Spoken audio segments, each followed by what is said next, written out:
Hello friends, did you guys know about the horrific medical experiments conducted in the Auschwitz camp on the concentration camp prisoners? Well, here are some of them. The seawater experiment, in which 6 liters of saline water or seawater is directly injected into the concentration camp's prisoners' bloodstream, in which they will die due to extreme thirst. And the second one is the high altitude experiment, in which they'll be put inside a huge chamber which will imitate the altitude in about 50,000 feet.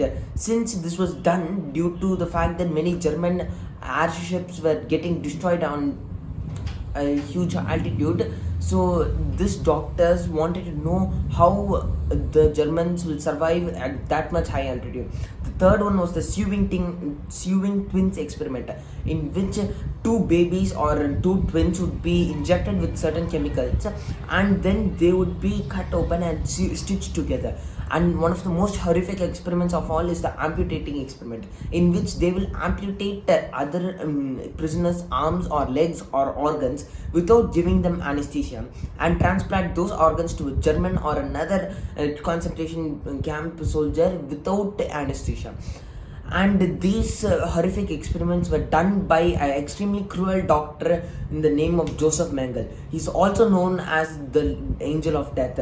He was given this nickname because of his horrific experiments, which involved many Nazi racial discrimination and the horrific murder of children, the stealing of organs, repeated and brutal continuous experiments on the concentration camp prisoners.